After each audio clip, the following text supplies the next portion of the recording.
motherfuckers. I am the cum lord, not Joe Sushi. Who the fuck is that?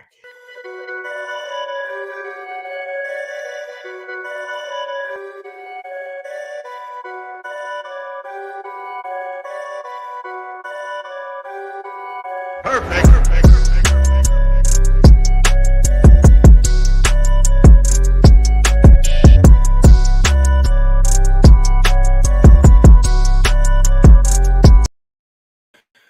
All right, what is up, you heathens and demons, you sinners and saints, you beautiful, blasphemous bastards, and praise if you're in the side chat, where the fuck are you at? What's going on, y'all? Now, I kind of been worried about this conversation tonight because I scheduled it a few days ago, and since I went into a praise stream, and I might have gotten praise in big time trouble, y'all. So I'm not sure if praise is going to show for the conversation. And I'm going to be disappointed if he doesn't, because I have all of these questions. I think, with this conversation series that I've started, it started with Brett Keane. This morning I had an awesome conversation with Candace that went 3.5 hours. I'm not trying to trap anybody. I'm really not trying to have any toxic negative conversations. I'm really trying to have positive conversations. So, I mean, I wasn't going to trap praise. Hopefully, praise, if you're listening, I'm not going to trap you, my dude. I'm not going to attack you and try to antagonize you. I have questions, and as I put in the email, you are free to ask me any questions. I'm going to give you a few minutes to come in. And if you don't, then I'll bring in Brett, and maybe if a couple other people want to come in, I'll bring them in, and we'll watch Praise's monologue from that evening when I went into his stream, because that's kind of what I wanted to address tonight. What's up, chat? What's up, chat? Now, when I say I might have gotten praise in trouble, what had happened was, a couple nights ago, I get out of work and nobody's live. Had Tang been live, I probably would have ended up in Tang's side chat that evening, but Tang wasn't live. Praise was pretty much the only person live. So I'm like, what the hell? I'm going to go and see what's going on. So I catch this long monologue of stuff that was like, what the fuck? So far, praise is a no-show. We're going to give him time. And if not, then I know Brett Keane has already said he wanted to come on. I will. So praise just got done with a premiere. Funny having a premiere when we're supposed to be talking, but we'll give him some time. So what had happened was, when praise opened it up, I was like, fuck it. I'm not really trying to go into Christian rooms anymore so much. It becomes very toxic. I'm really trying to work on my mental health, but I was like, fuck it. Mainly because, they were just piling on Brett Keane in the side chat. Now, Brett Keane has a history on YouTube, as do we all, if you've been doing YouTube long enough. And it would be one thing if they're piling on to Brett Keane for some of that same old shit that we all pile on to Brett Keane about, but they weren't. They were piling on to Brett Keane because he left Christianity, and they were triggered and butthurt by that. So I decided, fuck it, I'm gonna go in here, especially once I seen like Brett hopped on immediately. I'm like, and Dwayne Burke had hopped on immediately as well. And, I just called Dwayne Burke out in that side chat. Like, dude, you talk so much shit to me in side chats, but you never talk shit to me in person. He's never come on my channel for a conversation, even though I've offered it. And in this particular stream, when I went on to Praise's channel and I was there for 3.5 hours and Dwayne Burke was there for most of the time, Dwayne Burke did not say a word to me. But he will talk all that shit in the side chat, but will not say a word to me. I find that intriguing. So we're talking, and they're piling on to Brett Keane at first. And then a couple times they try to pile on to me, and I'm just like, you know what? I'm you know, if y'all are just gonna be in attack mode, and praise is here. I'll bring you in a moment. Praise, so good. Praise is here. We're gonna have a good, healthy conversation. If y'all are gonna attack me, I'll just leave and I'll have my conversation with Praise on Friday. But then we got into the smoky thing, so I thought, you know, maybe Praise got in trouble and he wouldn't show, but Praise showed, and here he is. What's up, Praise? And you might be muted. You don't look like it, but I can't hear you. Oh, there you are. Oh, There's that Praise. Yo, what's up, Nog? Thanks for having me, man. Like, yeah, I'm ready to have a good conversation with you. Just, maybe we can talk about some things in the community. How about that? Sure. I told you could bring up anything you wanted. So yeah, we can start there. And then I definitely have some questions, mainly based on your monologue from the other night, which would be more, along the lines of theological discussion. So yeah, we can start with Sure. things in the community. Sure. So how about we talk about maybe me having the persona or the reputation of being a hater of Dr. Josh. I think I want to smash that one and get that out of the way. All right, cool. Dr. Josh, I consider him a real friend. I have his phone number. He has mine. Yeah. Worked with him a lot. And yeah, I've seen some things, and I have promoted that. Sometimes, you seem to be very like back and forth with Dr. Josh. You seem to have a very kind of like we do, but maybe even more so with Dr. Josh, just this hot, cold relationship. Well, it's sort of like me and Josh are going into this. It's sort of like the WWF. Like you have Hulk Hogan and the Ultimate Warrior, maybe some other ones out there, maybe The Rock, and some of the other Hulk Hogan, Andre the Giant is like the most classic of classics ever. So yeah, sort of like that type of dynamic going on. Like I have the greatest respect for Josh. He's a loving person. Me and him are pretty good friends. I mean, and the shit that I talk about you, it's basically the same type of manner. It's like Hulk Hogan versus Andre the Giant, the rivalry there. And 95% of the time, my philosophy is if I can dish it out, I can take it. I usually don't take too much offense when you're talking about me. I talk a lot of shit, though. Me too. And I kind of addressed it the last time we talked when I came into your stream. I'm like, considering all of our back and forth, we'll talk shit about each other, but we don't go at each other in a personal manner. You don't attack my family. I don't attack your family. I don't attack you personally. You don't attack me personally. Never. I will never do that. That to me, that crosses the line with any type of, even if you're like a subjectivist, I still even think that would be subjectively wrong to atheists. So I even think that's even wrong in the atheist realm. I would never do such a thing. So the people who do that, they should be called out, and I'm glad you do that. So that's one thing I respect about you. You call out the people out there that are injurious to people, that are slanderous, and the theists or not. You just don't do that.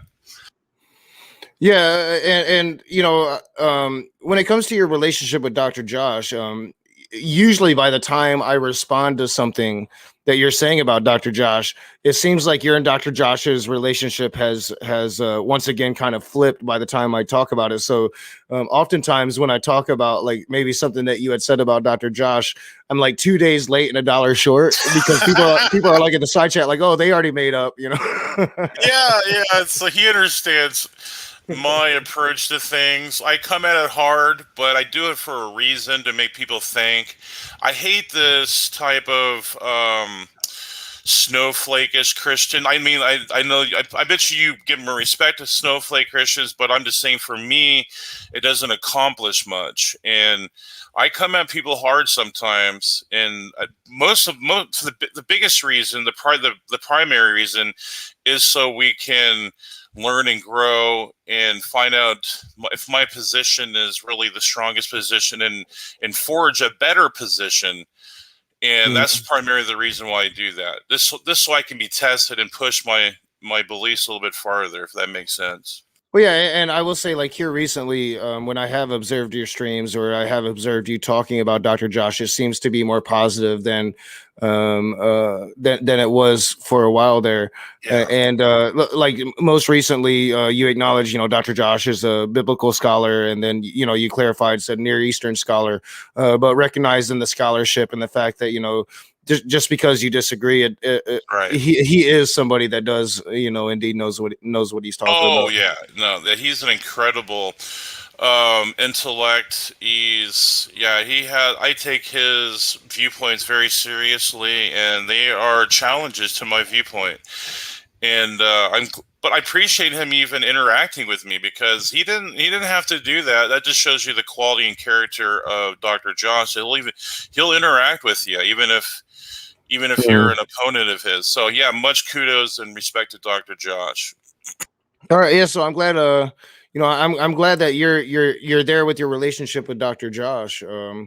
Definitely. I think that whether you disagree with his positions, Right. he is a genuinely just good-hearted person, and he genuinely wants to have the conversations. And I think he genuinely just kind of wants to teach things that maybe most people aren't going to really even know that they should learn, right? Like, he's usually talking about a very high scholarship, Absolutely. and people like me that would have never really been introduced to the Near Eastern culture in such a manner. Well, thanks to Dr. Josh, I have been, Right. Yeah. And he's actually made me learn and grow as well. And I've learned an immense amount of things. So I actually give thanks to Dr. Josh for all this material and all the stuff I learned from our interaction. So, man, I'm really happy about that. So there's good things that come out of it on both sides. I bet you he's learned a lot too from my position, so he can think about my beliefs as well and other people's stances on the ancient Near East. But yeah, so I guess we can move it on to maybe Smokey and some other people. Do you want to talk about that as well? Well, yeah, I mean, I was gonna, I was gonna save that for the end for you, and not kind of put you in that spot and give you the chance to not respond to it if you don't really wish to. I do feel like when I was in your stream there at the end, it did get to the Smokey topic, and for it did seem like you were kind of listening to me even before Thick Shades got there.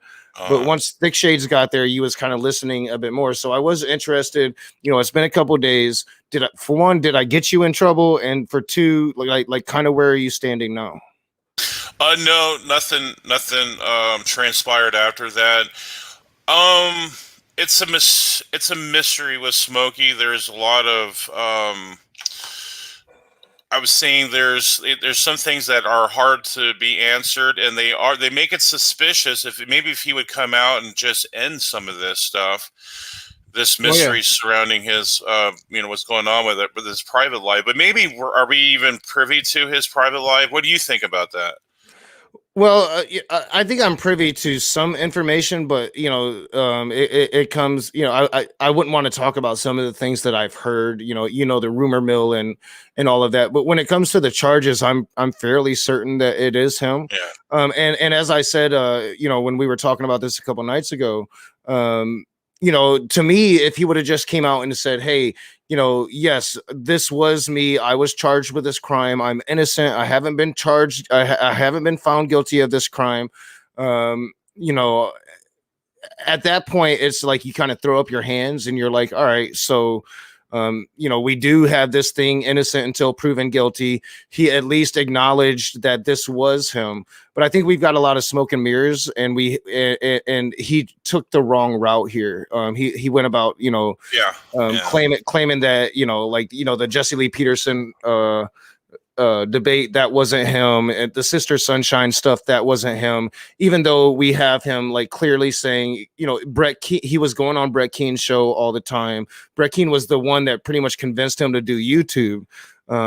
So for him to kind of he changed his age, just all of these things, plus all the visual evidence. The man in that photograph looks like Smokey Saint.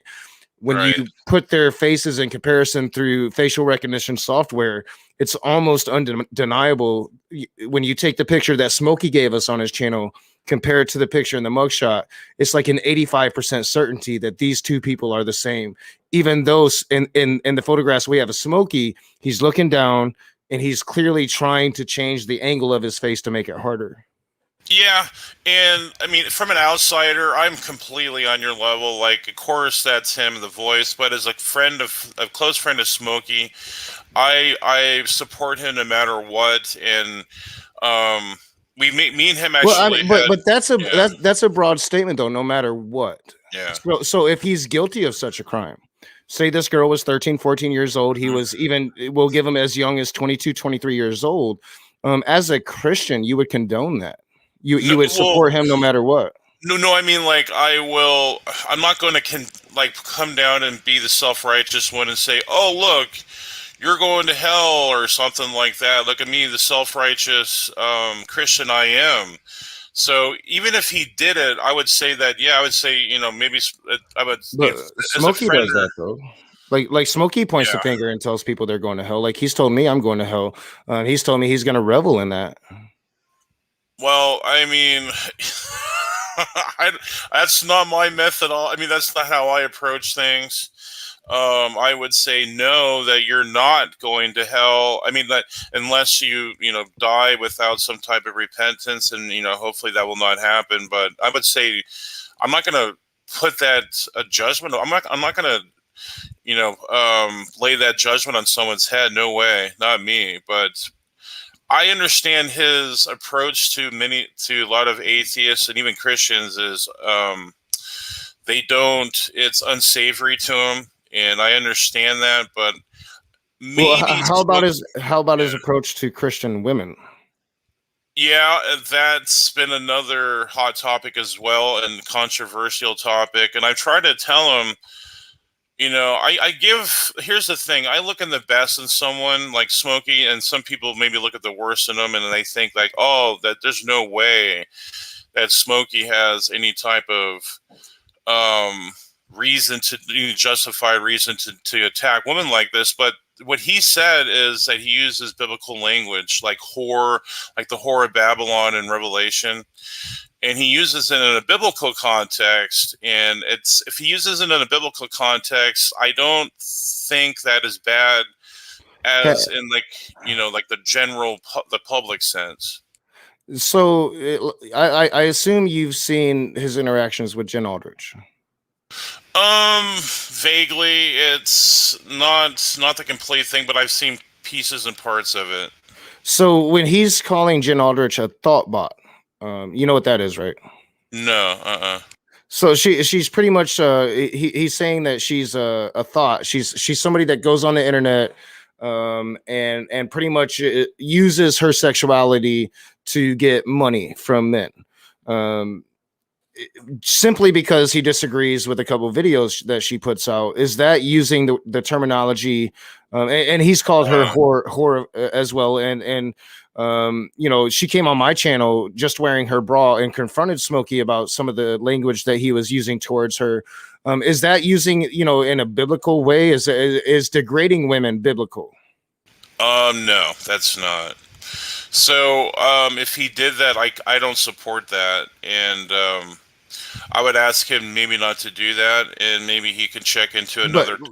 Right. Do you think he'll just stop though? Like, so this has been the thing, and this is kind of like what I brought up with Smokey when we were talking just a couple of days ago, and I stayed away from this all night. I don't even really quite remember. It was super late, and I don't even quite remember how we got on the topic. If it was my fault, if it wasn't my fault, and I just started piping in. But I clearly like we were talking, and I was telling you, like, this is what, like propping up Smokey Saint, like accepting, like making the statement that you just made about, I'm going to accept pretty much whatever because, I'm his friend or whatever.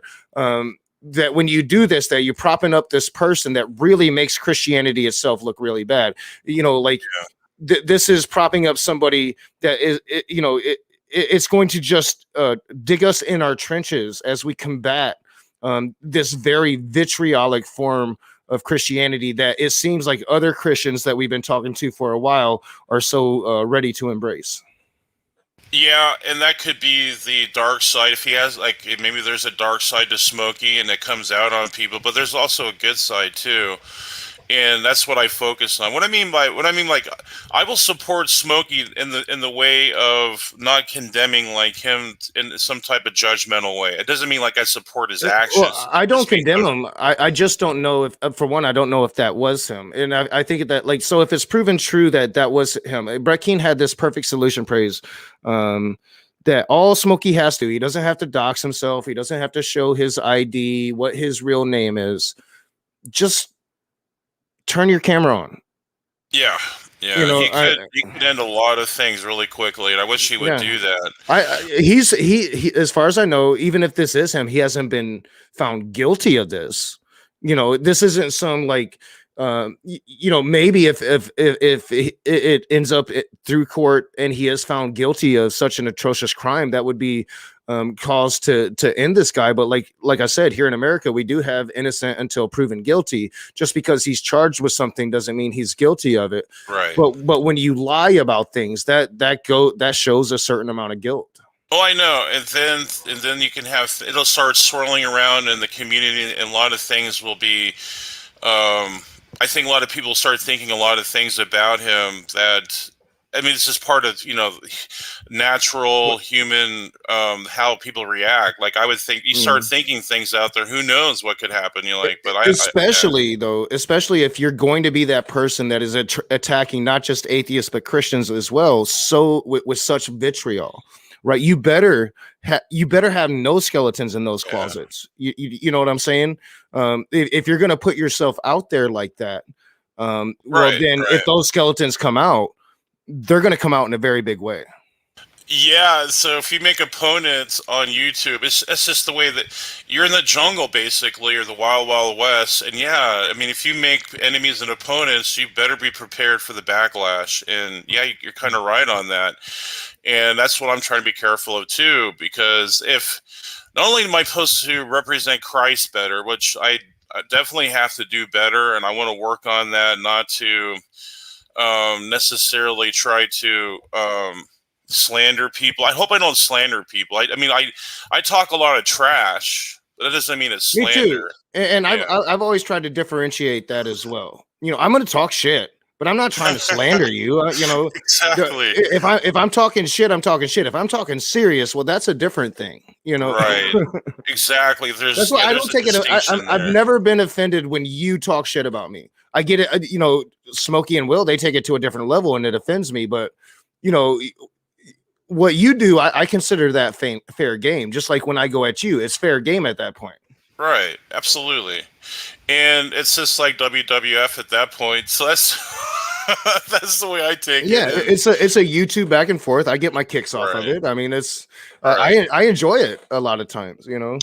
So, you know, okay, so I do have a lot of great respect for you, Rage, and so I hope you know that. And oh yeah, you might have had like a what's the best word? You probably thought I looked down upon you or put you in, you know, some type of level where I had disgust for you or something, or vitriol. I don't.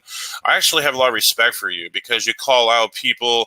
You're transparent. You're not partisan. You'll just, and if there's atheists that do things that are bad, you'll call them out. So I respect you big time for that. And, I was recently going to kind of go at a really big atheist in the community, and then, you know, I learned some things about their mental health, and I was like, no, I'm not going to do that. But I do try to be fair and not just, you know, stick it to the Christian, you know, like I do try to be fair in my politics as a lefty. I get probably in just as many arguments with leftists as I do with right-wing folk, you know? Yeah. And that's why you deserve respect, because you're not just a rabid tribal atheist out there that just hates anything to do with theism. You're just going to pick any argument you can and you just live it up. But no, you actually call people out in a good way. Like, I appreciate that. It's a justified way. So I do think that there have been moments when I've lost my shit and it's been unjust. You know, even, you know, despite all the things that Cat and Will has done to me. When I lost my shit on Cat and Will that night, it wasn't justified, and I felt bad about it immediately. I reached out to Will and was like, I got to shut this shit down. I'm clearly having some kind of like, mental episode with this shit. But I expressed to them like that wasn't fair treatment. And a lot of regret about it. But I do try to be fair most of the time. Absolutely, man, and I respect you for that. I just wish you have a different opinion on the Bible. It's going to be a hard task for me, but it's a good challenge, and I'll gladly accept that challenge. We're definitely going to get into some of the things that you think about the Bible, especially the Old Testament. That'll be, once we get past the community shit. So final words on Smokey. Are you at least open? Because you've had your issues with Smokey, right? Like, so, like one of the things that I detest most about Smokey, and it isn't the way he's treated me, the way what he said about my family. It is his just abject hypocrisy. So just in your stream, when I came in there, I was just watching a playback of your monologue, taking notes about questions that I wanted to ask about some of your positions. And I see Smokey in the side chat just piling on to Brett Keane, and me and Brett have had our fucking issues, and Brett has had his issues on the internet, so that's all beside the point. But this dude has left Christianity, so Smokey's in the side chat, and he's saying he's talking up the fact that a year ago he got in an argument with Brett Keane, and he called him out as a maltheist, ignoring the fact that just 3 weeks ago they were buddy again. Right, like that denial of what just recently happened, and just go back to the last time I was an asshole to Brett and we got into a fucking fight. I'm gonna talk about that now, instead of like I was just literally best friends with Brett Keane 3 weeks ago again. Like yeah, I hear you. Like things can change quickly in this community. You know that, right? So I think it can change very, very quickly if you have some like really deep rooted mental issues, and I think what you're saying really fucking does, man. And that's the thing. I would just caution you to be wary, and I pick with you about the beta thing because that's the thing that you guys like to use. I don't really believe in beta males or alpha males or any of that shit. But like, I would caution you not to be his beta, right? Like be your own person and be open to what this dude is, because let me tell you, it's not going to take long, and he's going to turn on all you motherfuckers. Like he'll run out of that people to point that finger at, and he'll start pointing at it once again at you. Just he can only talk about me so much, Yeah, no, I got you. No, my radar is up, man. It really is, and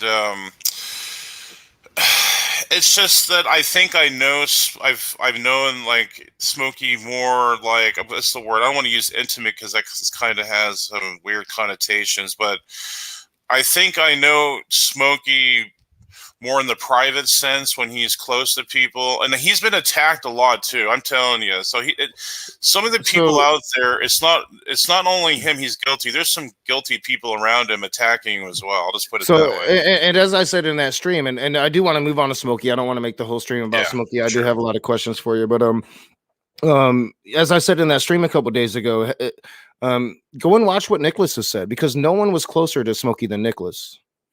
And if you haven't done it yet, I highly urge you to. I find Nicholas to be really weird, but nobody can deny them two were really close once these allegations came out. Now they're not, and it's because Nicholas knew Smokey better than anybody.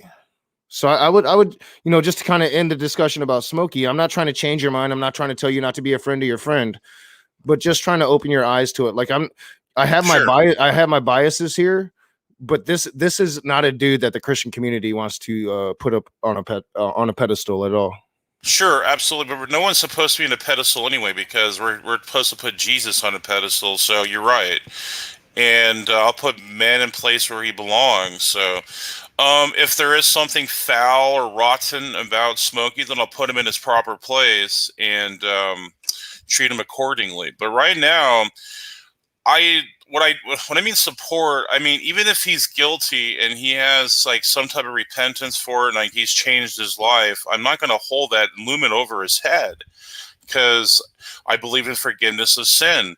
And I think that's why Jesus came to this earth, so we could have forgiveness of sin. So I'll just put it that way. We'll get on to the next stuff you want to. I would just put, though, in order really to have forgiveness of sin, you have to acknowledge the sin. Yeah, no, you're right. Yes, that's part of the process of forgiveness of sin. Absolutely. All right, so yeah, and before we move on, unless you have more from the community, I do want to kind of like briefly like just touch with you on the Pasics, because like I've joked a couple times now, like me and you, we have our back and forth. Yeah, you'll talk your shit, I will talk my shit. I don't hold back, you don't hold back. But it seems like you have a special disdain for Jay and Jeff, and I'm just kind of curious about that. No, it's just one of another right. I don't hate any. I actually like Jay. He's actually a very intelligent person. So is his brother. They're actually they're smart as hell. Yeah, yeah, and that's why it's maybe looks more. It seems like it's more like where we're going against each other, but it's actually not, because he's just a good opponent. So I take Jay for Jay. I have no angst against Jay or hatred or something like that. So no, that's awesome, because I'll tell you the thing about Jay and Jeff, but mainly Jay here, is I consider Jay a friend. Like I've been talking to him, and I've been talking to him longer than I've been talking to Jefferson, but I've been talking to them both for a couple years now. Jay understands where I'm from, but at the same time, if I go into his stream with some bullshit, he's going to call me out just like he's going to call anybody else out. Like that's Jay Pasic, and it's one of the things I appreciate about him. Yeah, and some of the shit that I said on the internet, it was maybe it was even probably something that I shouldn't have said, and like remember the death threat thing, whatever, and I think that was driven. I've had fun with you. He's had fun with you. Yeah. That was a long time ago. Speaking as somebody that has been triggered a couple times on stream now, I do not. I don't personally hold it against you, although I'm not beneath using it against you from time to time. I know. That's fine. That's fine. Yeah, it keeps me in place to keep me, make sure my conduct is in the proper place and go in the right direction. But here's the thing. Jay might think that I probably wouldn't have heard him if I ever seen him. Actually, no. If Jay needed somewhere to go, he like was in like a dire situation, I would actually open my house up to him or something like that. It's like that's cool. Yeah, like that happened that night. It was driven from actually my sister, so I think he knows it was coming from Olive. That most of that, what came out was just like a blurt of stupidity, and I think some people, I really even know what I was even saying at that moment. But I've done it. I haven't used like the shotgun analogy, but I have like I've gotten so mad that I'm like, motherfucker, come to Battle Creek, please. Exactly. So you understand at least, okay?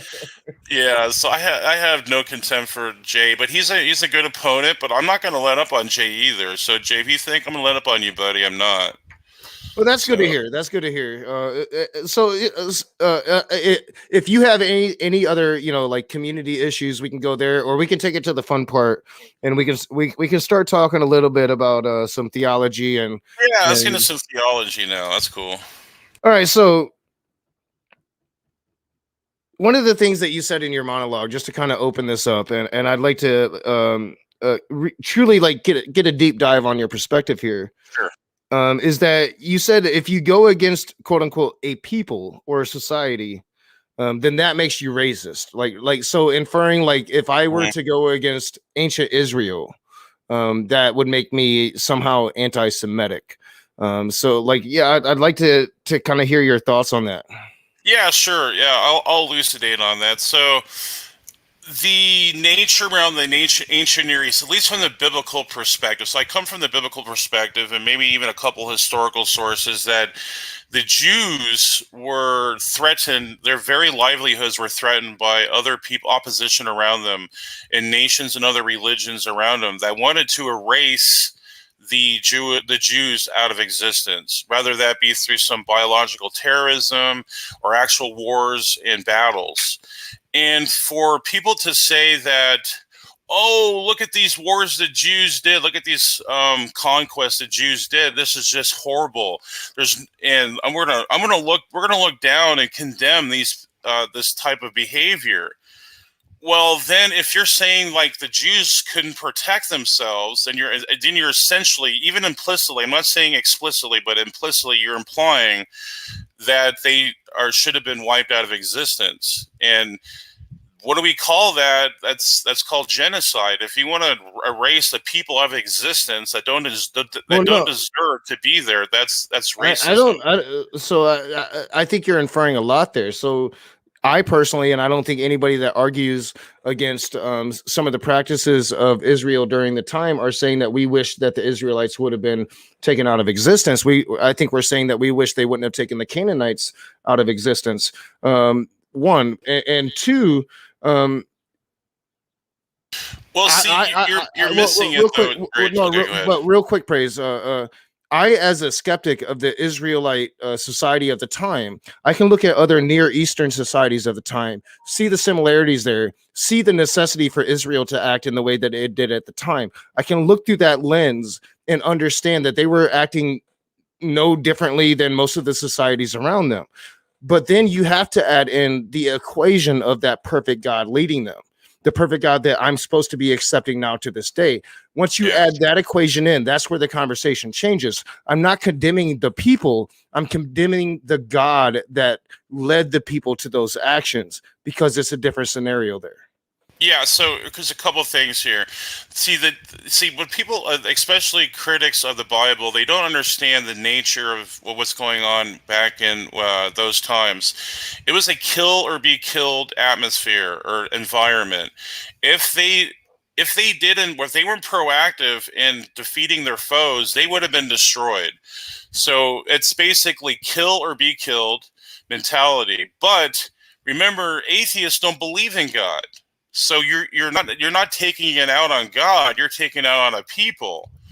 And that's where it gets really sticky, because if you're taking it out on a people, then you're saying, well, they don't have a right to protect and defend themselves. Well, and that's my argument, though. The argument isn't necessarily against the people, because the people were doing very similar things that societies around them were doing. I, for one, maintain that genocide is wrong, period.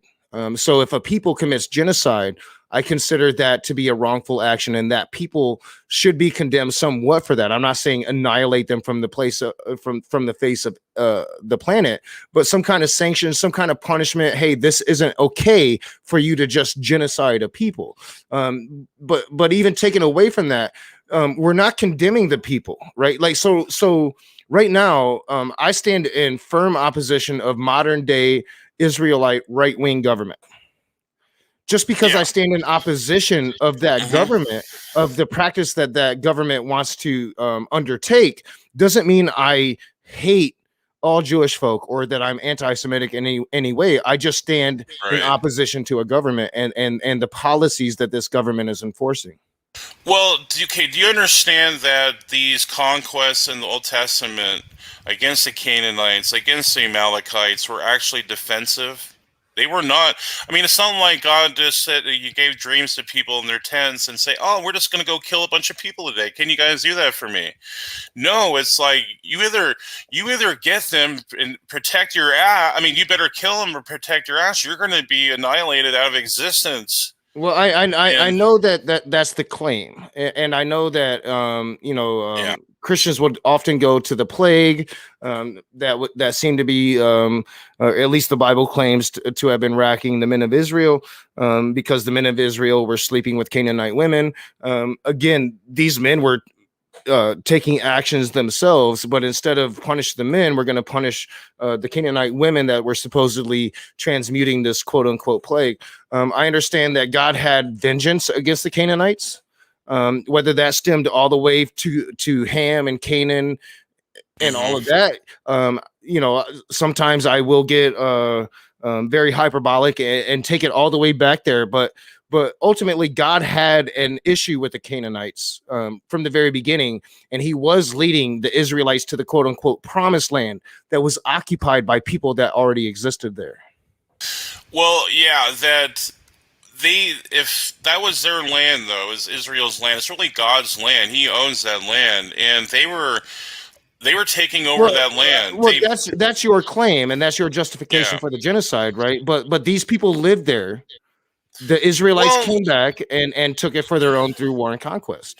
Well, no, but that's kind of like a sidebar. But I'm talking about the reason why these conquests happened in the first place is because of the atrocities they were committing of baby sacrifice and many other atrocities. It wasn't because they had land, or it was like a fight over land or something, like a land grab. I find it funny that you take offense to baby sacrifice here later in the conversation. I don't want to jump to there now, but I am going to take issue with your justification of baby murder because you say there's no innocence in war. So I just kind of want to point that out, that here in a little bit, I'm going to get into your justification for the reason to murder babies. And now here you're saying that this is a justification for the elimination of the Canaanites. Yeah, so they were putting babies on stove-hot altars, and they were frying to death and screaming so loud that they had to play music to dumb down the How do you know this? Where does it say, where does it say this in Scripture?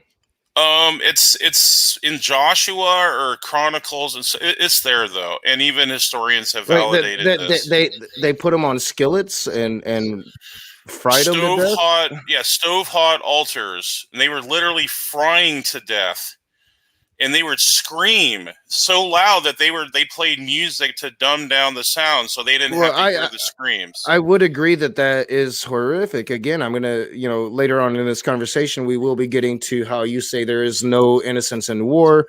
One of the quotes that you used is, if I can find it. Let me explain that. I'll explain that. It's in here somewhere. So. Yeah, when I said there's no innocence in war it's basically a moral standard that if you're going to claim that there's some principle that people have to have like there's an entitlement of life, you need God to support that or justify that. So what I mean is, like, in wartime, there is no it's just animals in the nature in the jungle, like basically without God. It's just evolution taking place.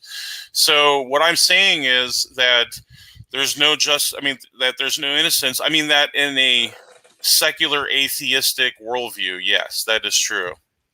Well, let's just say it's true. So they were putting babies on skillets, frying them.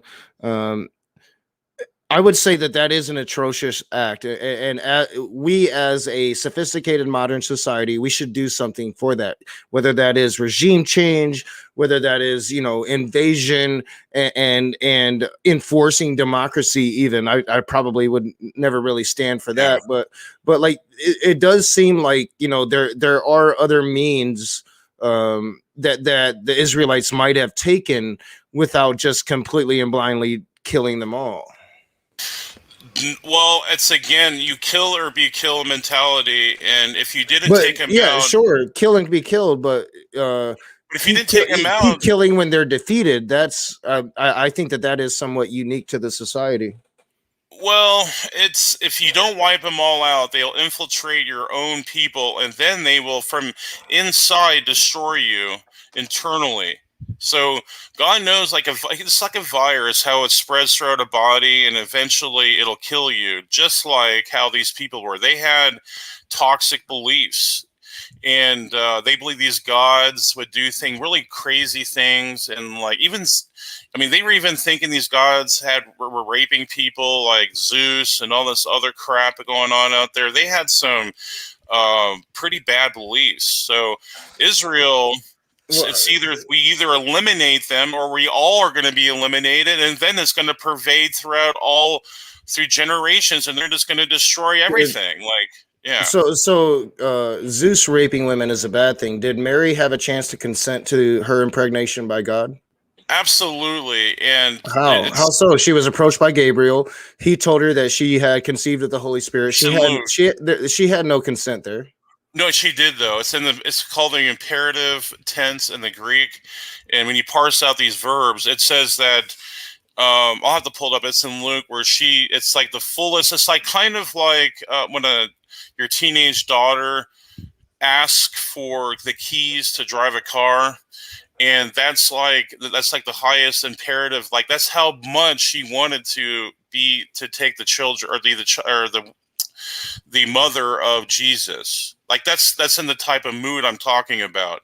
I'll have to pull it up. I don't have the verse. I mean, it's in Luke though. If you give me some time, I'll pull it up. All right. I mean, yeah. I mean, if you can find it, I'll definitely share it. Yeah, hold on. I'll find it. Give me like 5 minutes. Just keep talking though, and I'll find it. Well, yeah, and I don't want to move on from this area until you find it, and you Sure. know, I'm always open to more context. You know, my study of the Bible continues. I continue to learn and to try to develop a more what I would consider, you know, I'm trying to include more of a Christian critique into what I'm looking at nowadays. I appreciate While that, at the same time keeping my atheist perspective. So is it possible to be racist against people that have been dead for thousands of years?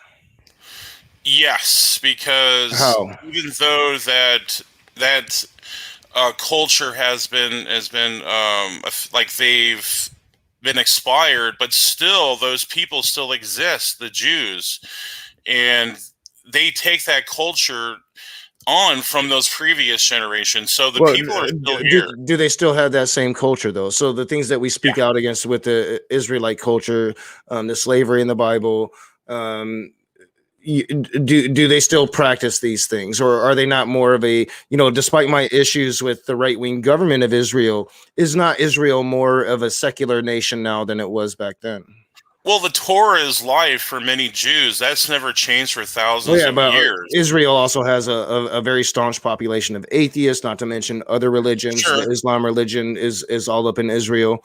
You know, again, what I'm saying is this: I can have a very harsh view of Genghis Khan and the people that followed him, but it's a harsh view built upon the history that I've read. It's not based upon any hatred of a particular people. I don't hate Mongolians because I take a historical view on the actions of Genghis Khan. Right. No, I understand that, but I think it's an invalid comparison, though, because remember, the Jews were being attacked. These are wars. When the hell? Whoever was who started those wars? Genghis Khan. Who started the wars, though? I mean, who started the wars? That's exactly. It seems to me it was the Israelites that started this war by coming into the promised land. They were literally brought to the promised land by their God, told them that these people lands are now theirs. These people had issues. So if China were to come here and say that this land is now ours, do we not have a right to fight back? Well, it was a desert. They wasn't their land. And first of all, this wasn't about a land grab. When we're talking about the extinction of the Canaanites, the extermination of the Canaanites, we're talking about Canaanite kingdoms. We're talking about the 7 kingdoms that God gave Israel the permission to exterminate. They had different rules for kingdoms outside of that land. You're missing out on the point, though. It wasn't a land grab. It was about atrocities. He was leading them to the promised land. It's all a land grab, praise. No, it wasn't. The promised land wasn't even a place that anyone knew about. Like, even he told Joshua, like, this is like, they looked out in the vast landscape, and Joshua goes, wow, this is.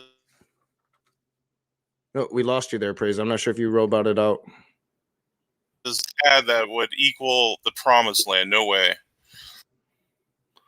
Well, I must have a really different interpretation. You know, my memory of the Bible is, Moses went out into the desert. He talked to the burning bush.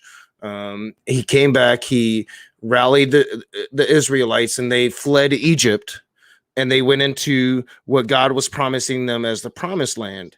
And then once they crested the mountains and they were looking down at the promised land, God told Moses, you know, that he wasn't going to be worthy of entering the promised land. Moses dies. Joshua takes over. whatever previous beefs from the far past may be it, but this particular moment that we're talking about is a land grab. These people are coming out of their exodus in Egypt, claiming lands that they claim to be their own.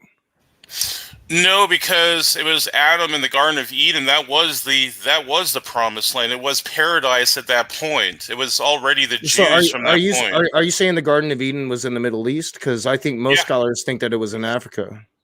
No, a lot of people believe it's in Saudi Arabia. In Saudi Arabia, where?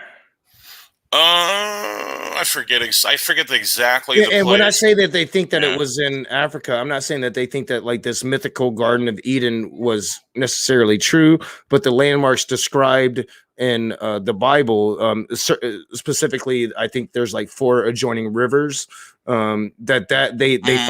find that with certain technology now that we can see some dried up rivers that no longer exist. They find that in Africa. Well, if that is, I mean, I swear that IP, at least Inspiring Philosophy, put out some aerial photos. It was right next to Israel. It's near, I think it's, Saudi. I'll definitely, Hey, send me that if you can get a hold of it. I'll check it out. Yeah. I'd be pretty cool. I'm fascinated by everything theology. And my position is if we do find an area of the world that we consider to be what the Garden of Eden was based off of, that doesn't mean that the mythical proportions of the Garden of Eden are true, but there is I think with most myths there's an element of truth there, and it's always better to know truth as opposed to fiction. Yeah, exactly. So again, like when you hear in the text where it says that the Lord drove out these people, it wasn't because it was for a land grab, it's because these people were wicked.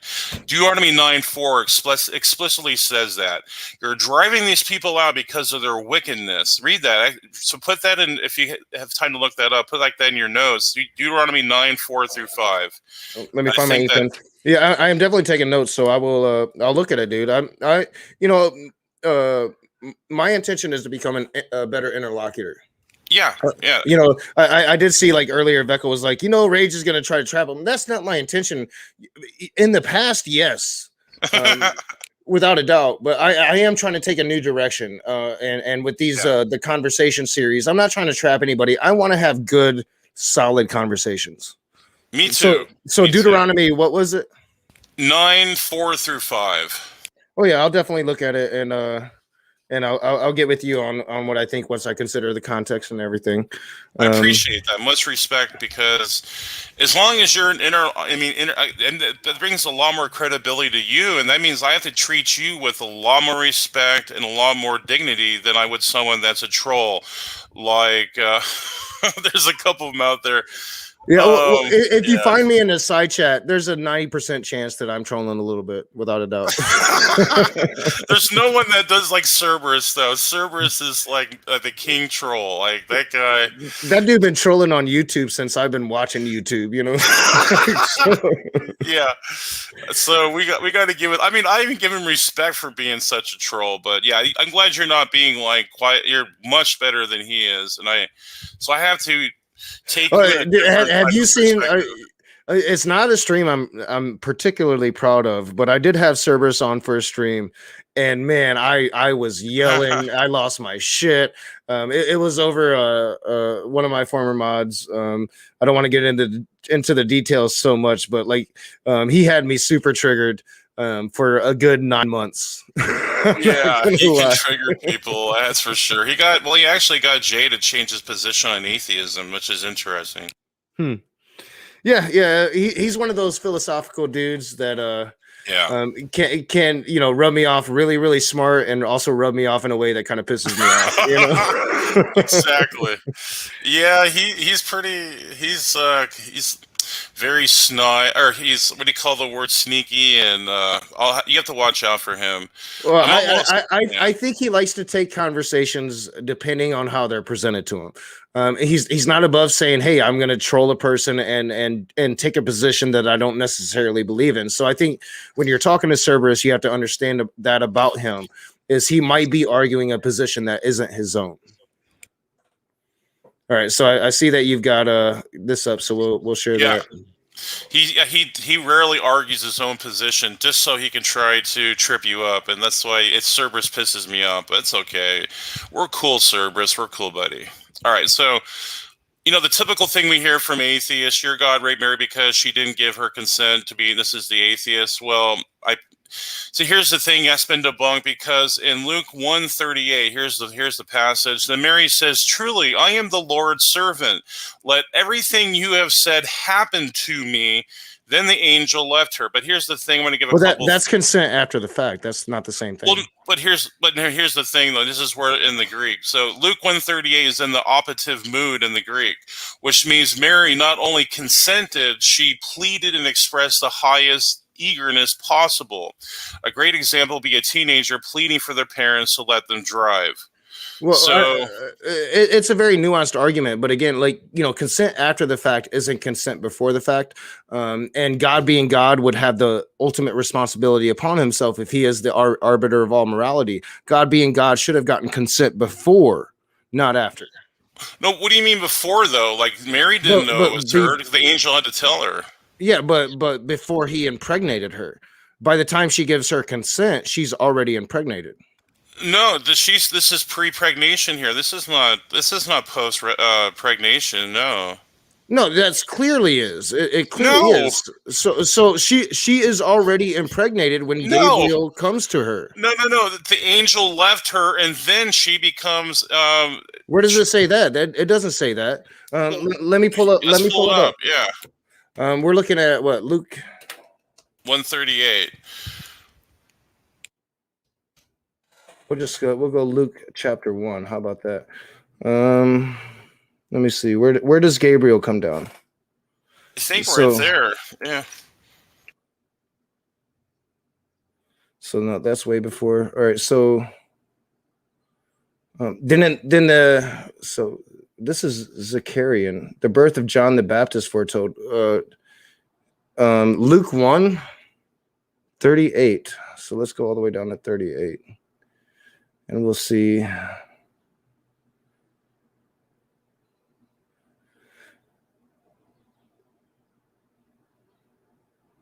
So yes, the birth of Jesus foretold. In the 6th month of Elizabeth's pregnancy, God sent the angel Gabriel to Nazareth, a town in Galilee, to a virgin pledged to be married to a man named Joseph, a descendant of David. The virgin's name was Mary. The angel went to her and said, "Greetings, you who are highly favored, the Lord is with you." Mary was greatly troubled at his words and wondered what kind of greeting this might be. But the angel said to her, "Do not be afraid, Mary. You have found favor with God. You will conceive and give birth to a son, and you are to call him Jesus." I don't think it says you are to call him Jesus in the other. I think it says like Emmanuel or some shit. "He will be great and be called the Son of the Most High." Actually, reading it, I will grant you. All right, maybe he is saying you will conceive, will being the appropriate word there. So, I'll grant that point. Cool, man. Yeah. So, and talk for a second. I'm going to go refill my drink and turn my AC on. I just realized I'm sweating all over the place. So it's hotter than hell out here too. So yeah, what's up, Feckle? Good to see everyone. Even Saxy Calzone, one of the biggest haters. That's cool. It's cool, Saxy. I have nothing against you, Saxy. Whatever vitriol or whatever disdain you might have against me, I actually don't share with you. So so Saxy is a game opponent, and so yeah, I have no contempt to you either, Saxy. Even though it looks like Saxy doesn't like too much of praise, but that's cool though. What's up? We got even Chills in the house. Paul Kamish. CJ, me and CJ are gonna go at it. Hopefully coming up here on the nature of the text when it's talking about, is it hyperbolic? When it talks about the wars and the conquest in the Old Testament. Yo, what's up, Brett? Brett is always lurking. I'm just kidding. Good to see Brett. I'm back. All right. So, I will concede that point. interesting discussion. You did prove that one point of my argument wrong. I concede when I'm wrong. Clearly, it says will, not has, which I do believe words matter. So I'm going to give that to you, Praise. I do want to move on to the next question. I know that you always like stream every single night, so I don't want to hold you up from whatever you're going to do tonight. But I still have more. Oh yeah, I would take your time, man. Like I have Right. nowhere really to go till like later. So Awesome. So you claim that the world was flooded mainly due to the Nephilim and not to humans. So for one, do you like really stand by that? And if God was flooding the world to deal with the Nephilim, why then kill all the humans as well? yeah, and that's a great point, and that's why I'm not a universal flood believer, because I believe it was in a concentrated area where the Nephilim primarily inhabited. But see, here's the thing: why I even think it was a local flood, because I think some Nephilim got out of there. And that was going to be one of my questions: is like, do you think it killed all the Nephilim? And No. if it didn't, then what's the point of it? Like, what if God was going to carry out this plan, and this was the only plan that God could carry out to rid the world of the Nephilim? Then why do we get later references of which are very vague references? I think I personally think that Christians have to kind of like add some interpretation to get Nephilim references later. But granting that those interpretations are true, we do get some vague references to the Nephilim later. Yeah, there's like some type of implantation of them somehow again, and it says that after the second time, like I do believe God gives people chances. This is, I think, actually shows the mercy of God, that He allows free will to happen and choices for them to do things. So the first time He let it to happen, and then after a while, after the earth became, or the earth there, Eretz, is actually very interesting. The word Eretz in the Hebrew can mean like a region, a piece of land. So that area they were at, we'll just call it the region they lived in, that God said, I had enough of it. It's a judgment. So he's gonna put a flood, or bring a rainstorm and flood them out in that area. And I mean, there's so many accounts that actually corroborate this, by the way, that these ancient accounts out there record a flood that happened out there. So, and then the young earthers run with it, and they say it's like a worldwide thing. But I don't take that position. Well, I think that, like, so if you use a local flood, and you're generous, you're a Christian that kind of like accepts maybe some old Earth creationism, like the world is a lot older than a YEC interpretation. If you can accept a local flood, I think that 20,000 years prior, there was a local flood in the area to where a lot of these flood myths do derive from. And I think that we've shown that with archaeology. But like, say, even given the fact, all right, so let's say it's a local flood. Let's say that there was this very bad Nephilim problem here in this local area. Why only create one boat for one person? And this is going to kind of get into the next question I have for you, because you say that, Noah was out preaching for people to come on the boat. My thing is, why would God only choose Noah if his issue is with the Nephilim? That's a great question, and I think actually Inspiring Philosophy answers this whole thing perfectly, and I hold to his answers there. And he put a bunch of scholarly citations in there, but basically that it was just so they can. It's because we call the transportation there wasn't easy to get to move around on. Like they didn't have airports, they didn't have like bus stations and things like that. So basically, it was just it took maybe 40 years for even Israel to move the tabernacle from one place to another. So that's how hard it was to relocate. So it did require a boat to relocate and to destroy the hybrids out there. So I mean, I'll share that. In fact, I might send that video to you, 2 videos, because one of them you were asking about the Garden of Eden. That's one. I'm going to send you another one with the local flood, and the same question you just asked her, why create a boat then? He answered that pretty awesomely. So I think you'll enjoy that. Well, I'm gonna put it out there, and yes, please send it to me. I'm always willing to expand my interpretation and how I view the Bible, but I disagree fundamentally that this was a Nephilim problem. I think that the text is pretty clear that God's problem was with humanity, and I'll go ahead and pull it up. I have this one somewhat prepared. As I said, I was taking notes on your monologue earlier. So Genesis 5-8, and Noah did all that the Lord commanded him. Noah was 600 years old when the floodwaters came on the earth, and Noah and his sons. Was this really what I wanted? No, that's not what I wanted. I'm in 7. All right, so 5-8 would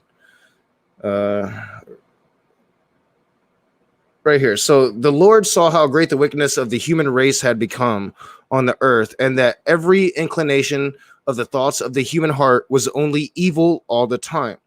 The Lord regretted that he had made human beings on the earth, and his heart was deeply troubled. So the Lord said, I will wipe from the face of the earth the human race I have created, and with them the animals, the birds, and the creatures that move along the ground, for I regret that I have made them. But Noah found favor in the eyes of the Lord. So we have before that 2 sentences about the Nephilim.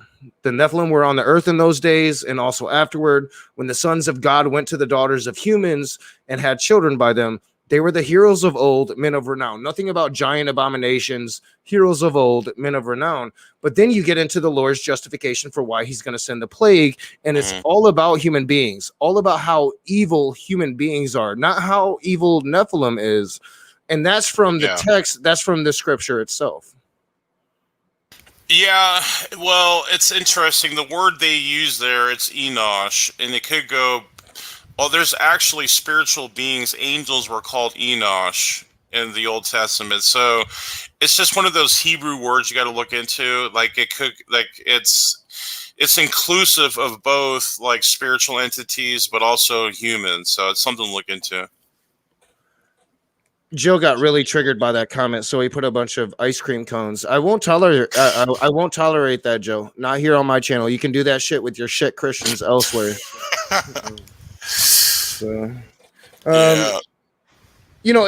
That's always been the thing for me. Is a lot of Christians try to put this on the Nephilim, but here we clearly see God having disdain for humanity.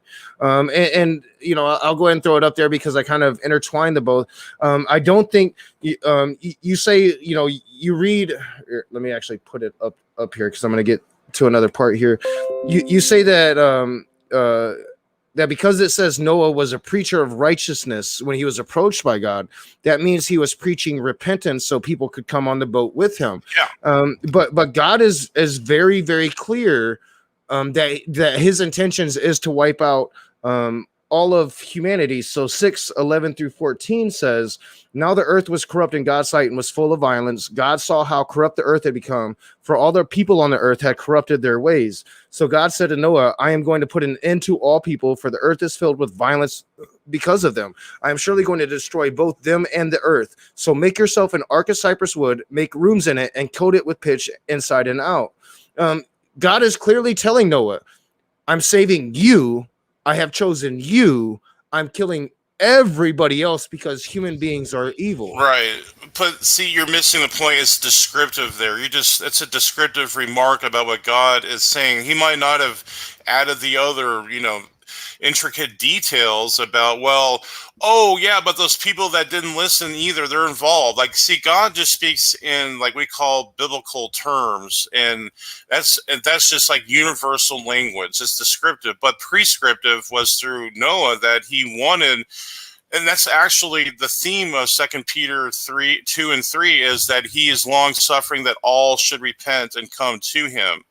And that's the same it was in Noah's time. Like, just because it's a descriptive, you read something that's descriptive doesn't mean it's prescriptive. So if you can learn that, if you look into that in biblical scholarship, I'm sure Josh can give you a bunch of material on that. There is a difference between descriptive biblical scripture and also prescriptive. So was where would Noah find the time in building this humongous box of a boat that really honestly makes no sense, praise? If you go by how the Bible describes this ark, it's a giant box. It has like one window. It makes no sense. So where would he find the time from the time that he's told by God that God is going to wipe out everybody, that he and his families are the only ones that's going to be spared? So when is he going to have the time after that point to go and evangelize, not just to the people immediately around his area, but everybody in this local area? We're talking about the flood here. Well, see, do you know how many years that God gave him the time for him to build the ark? It was hundreds of years. It was, so he had plenty of time. It wasn't like, well, a couple months to get this done, Noah, and then we got to get going here. No, we're talking hundreds of years. It wasn't hundreds of years, though. Yeah. He was well over 500 by the time these events transpired. So he was well over 500 when God came to him, told him he needed to build the ark. He had to build the ark. And then I think the process of the water flooding and then drying up enough to where at least there was habitable land. The Bible describes somewhere around 9 months, maybe. And then he would die by the age of 920, I believe.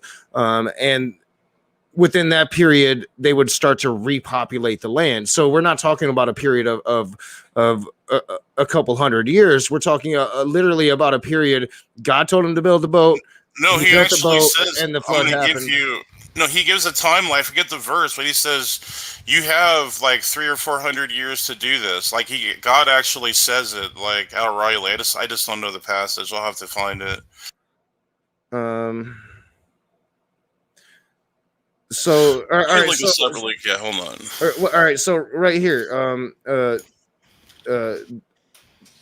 then the Lord said to Noah, "Go into the ark, you and your family, because I have found you righteous in this generation. Take with you 7 pairs of every kind of clean animal." Blah blah blah.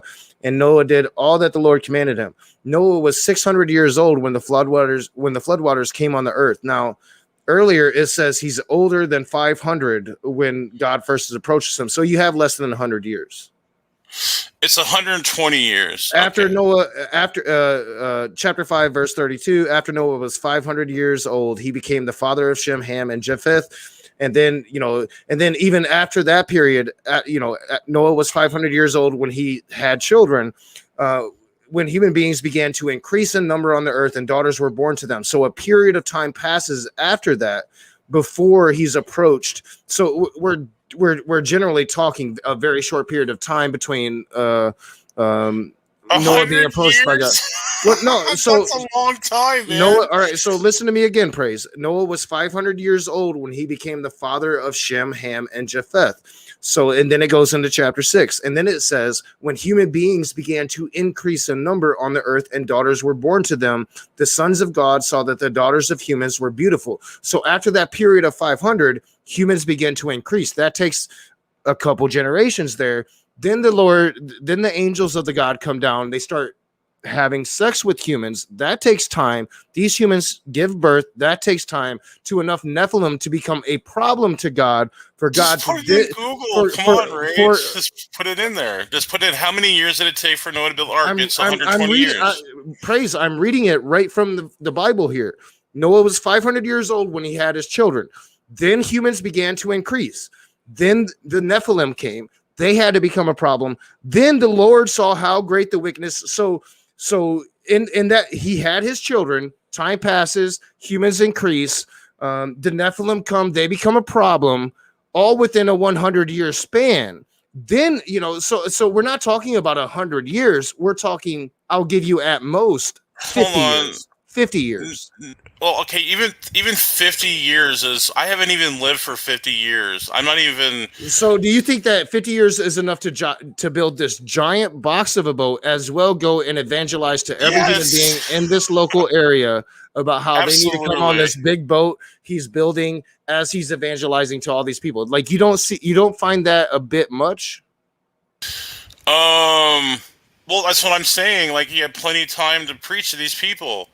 Like, I mean, is that what you were? I thought you were arguing they didn't have enough time to repent and be warned. I am clearly arguing that this is not enough time to build a boat and go and evangelize to everybody in this local area that they need to come on this boat because God's about to kill them, especially clearly when God already told Noah, I'm going to kill all of these people. I'm saving you and your family. So, I mean, here's scholars are saying really it was 100 years. Well, even for 50 years, man, I'm saying like that is a long time. That's plenty of time to build a boat. Not really. It is. Well, to build a boat and to evangelize to every single person in this local area. So a local area, we are assuming this is a very wide swath of the known civilization at the time, right? Well, here's the thing: when you evangelize to people, they say it to someone else. They say it to someone. Noah didn't have to tell every single person because the other people would have. So why didn't they come on the boat? They're retards. They don't. They think it's a joke. They don't believe in. They don't. Did believe not in God clearly tell Noah that he was going to kill every human being? So do you not, as a Christian, think that God has the ability to harden the hearts of people? I mean, what would be the point of Noah evangelizing to a bunch of people who God has already declared He's not going to save? So.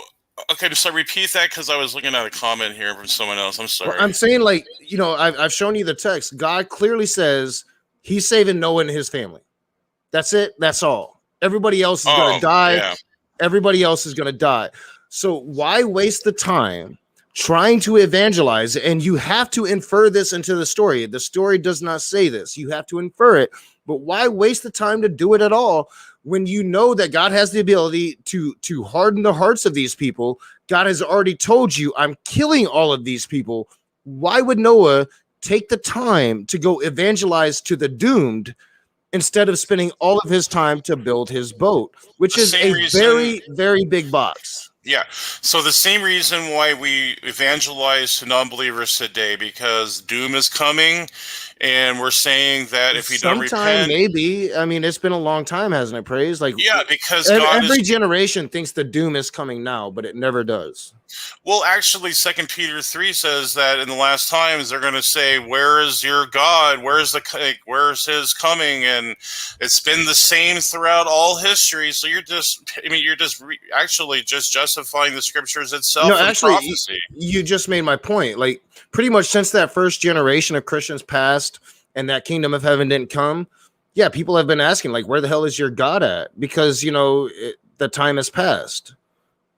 Well, no, but when we're saying, like, what they're saying is uniformitarianism. Like, it's just everything has always been natural and it's going to stay natural forever. That's what Peter's saying. Like, it's just an atheist remark. Where's your God? Everything is just natural and everything stays the same, and there's no reason to even believe in a God. That is what Peter's saying, and this is probably the same belief they had back then. But Noah, because God is just, He gives everyone a fair shot at things, so they can become saved and become in relationship and part of His covenant. And if they don't accept it, that's on them. They're going to they're going to reap the consequences. All right. Well, are you at least willing to concede that the Scripture says that God not only took issue with the Nephilim? I don't concede that the Scripture says that God took exception with the Nephilim, but not only the Nephilim, but humanity as well. Yeah. Because, well, of course, they're complicit. That was the thing that you said is, like, humans had always been wicked. It was the Nephilim, and I'm like, Praise, you don't really think that, because Scripture, it says something completely different than that. Right, but I'm saying, like, the underlying part of the judgment of God had to do with the Nephilim. They had to be removed. I mean, that's just part, because again, it's unfair. But Praise, we only get 2 sentences there, and it doesn't say anything about giant abominations. It says heroes of old. It says, these are whether you call it rape, whatever. I call it rape, but these angels of God came down, had sex with mortal women, and had children. You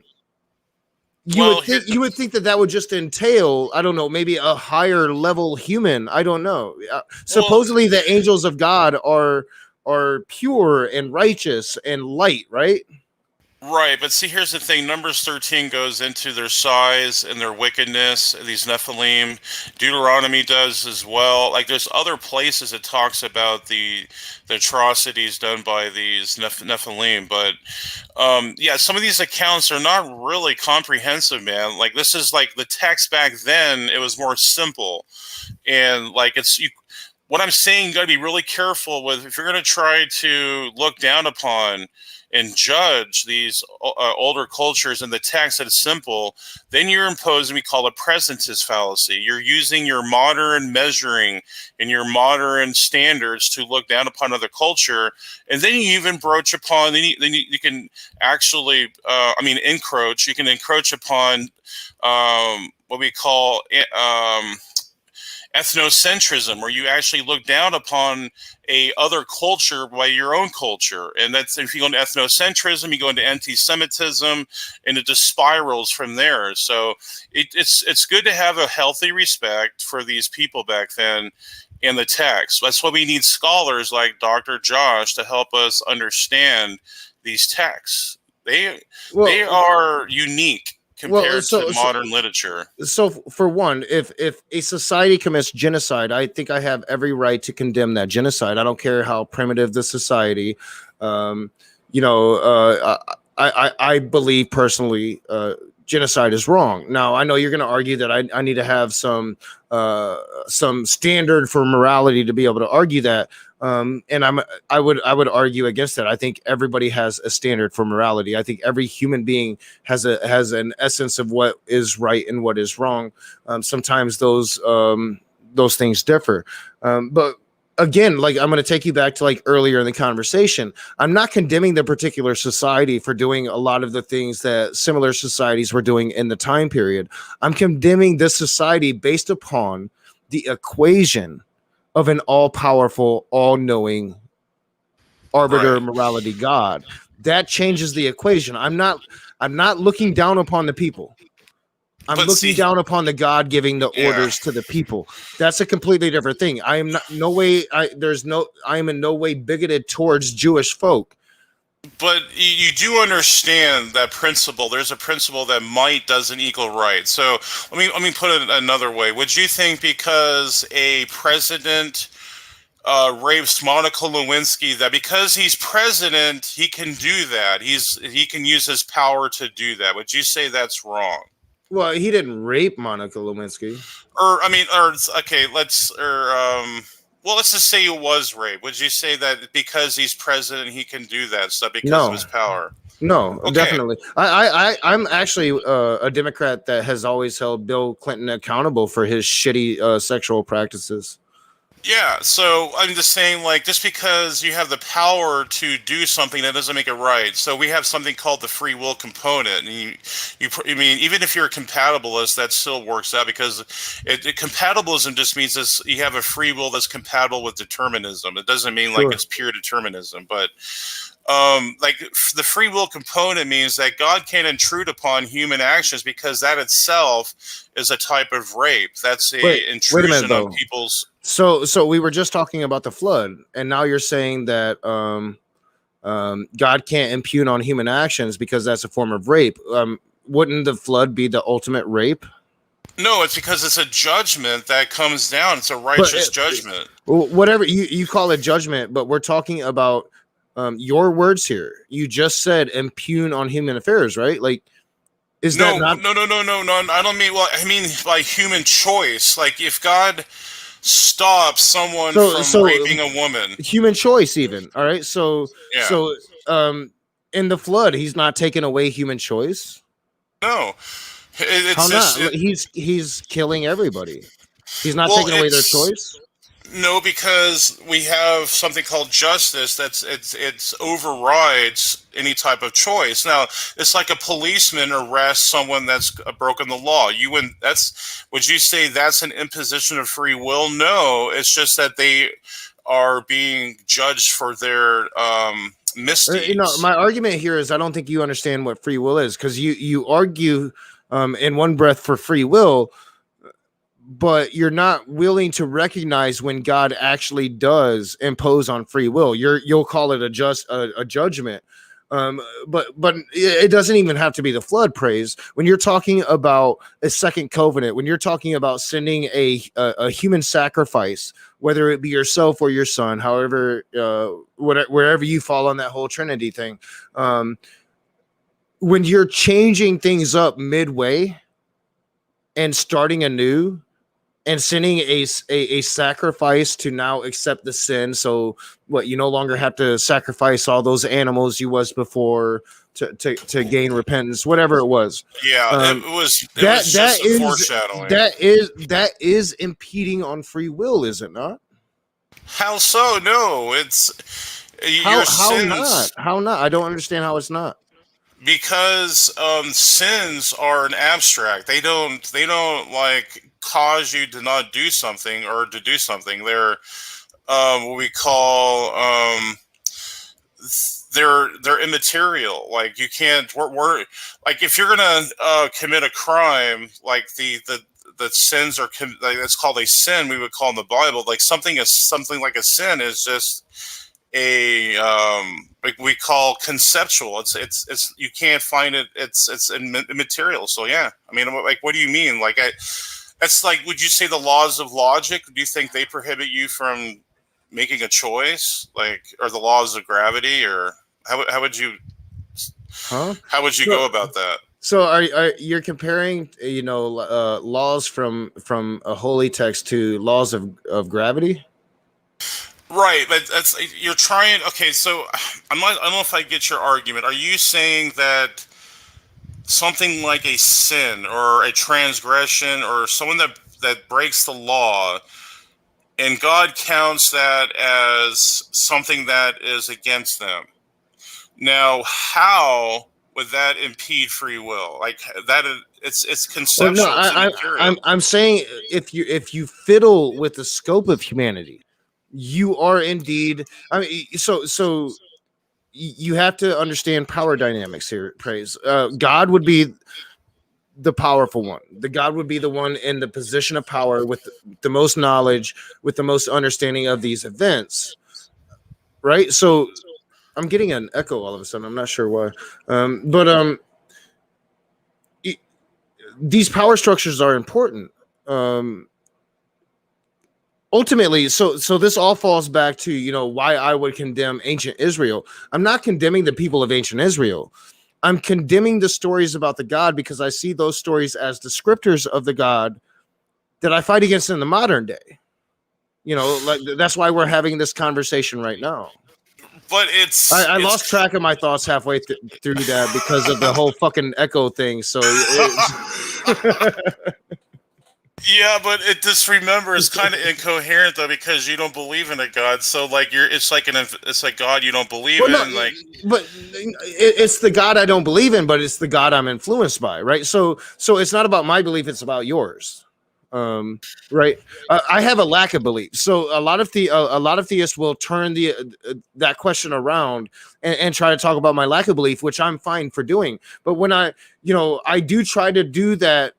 If I'm going to argue about these things, I'm going to try to grant that at least the premise could be accurate that this God exists, or why, if I didn't do that, it would kind of be a waste of my time to come here and argue with you because I don't think it exists. So I have to somewhat grant that premise in order to meet you on middle ground. You know what I'm saying? Let me reframe this a different way. Let me give you a analogy, like a comparison that might put things in perspective. Let's say you have a group of people who form a religion and they say that this God is called the Fudge King, the Fudge Master, and they make this God up, and they somehow have revelation. Like the religion of Matt Powell.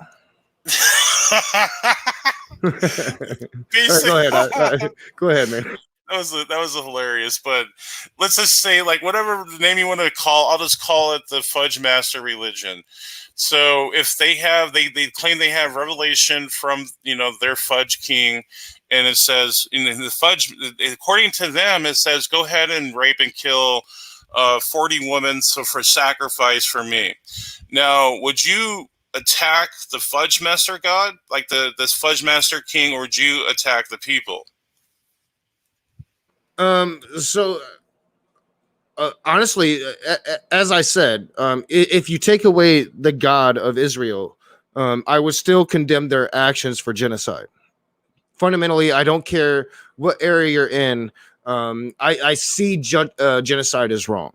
I don't buy into war propaganda that every single one of the Canaanites were something evil that needed to be exterminated. If you take God out of the equation, what you see is humans being humans, right? Humans doing what humans have done throughout the course of history, something that I, as a progressive person, want to change. And I'm not going to change it in my lifetime. I can only be the seed for that. So, like, when it comes to like gods, there are power dynamics involved, right? And I just try to kind of like get into that a bit. I fight mainly against Abrahamic gods because they hold power over my individual life. Through politics, through influence here in this country. I can't be myself in this country without some form of ramification for that, because most people in this country are theist, if not hardcore Christians. So if a God isn't threatening that in any way, I'm not going to be fiercely and opposing that God, although I might say, of course, I believe such a thing to be nonsense. It's only through the impact on my own life that I feel the need to rebel or fight against.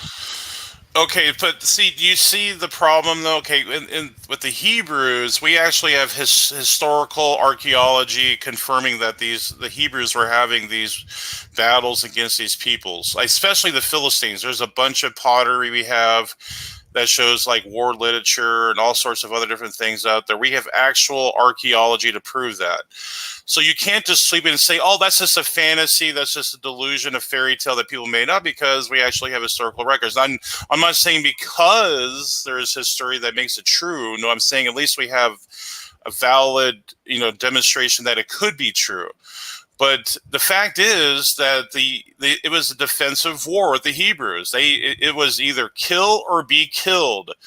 That is the mentality. Well, I don't think. But how can you say that about an invading force at the time?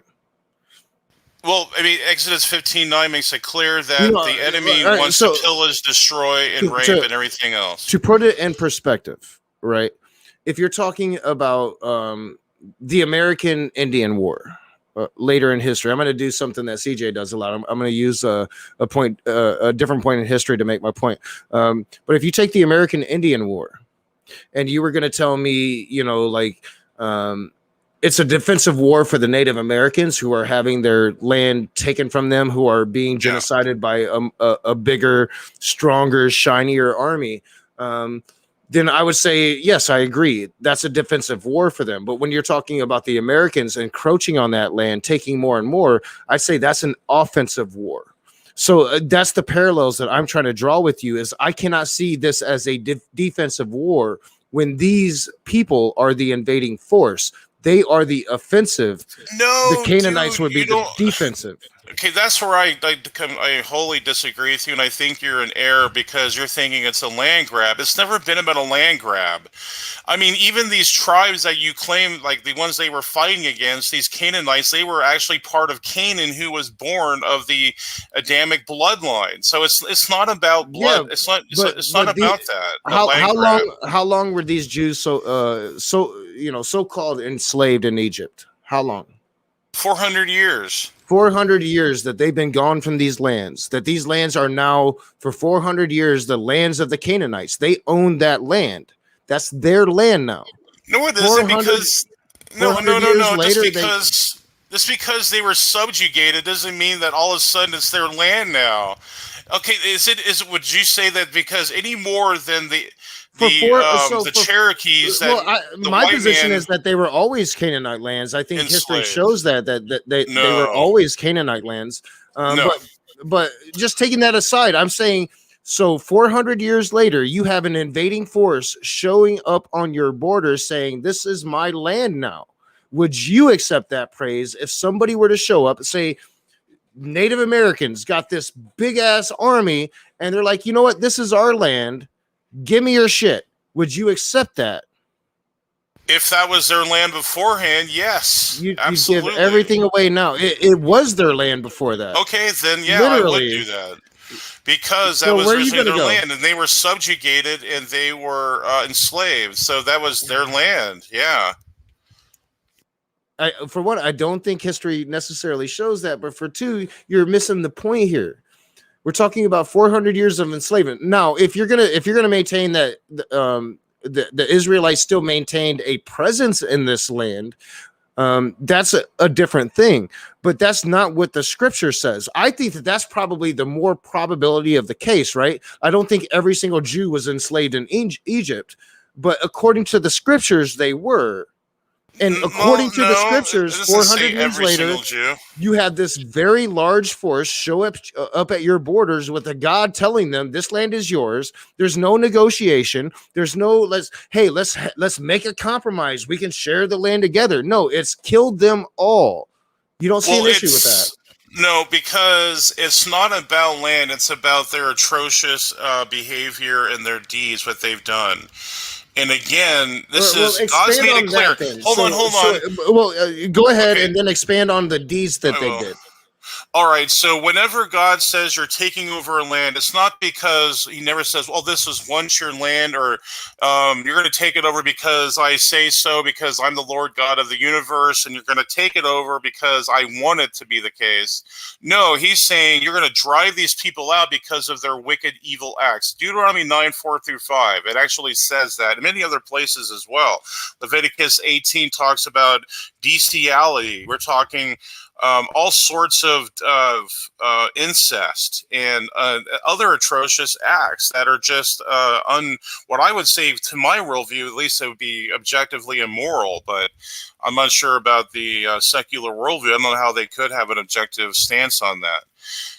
But what's the other part of your question? I'm sorry, I got carried away there.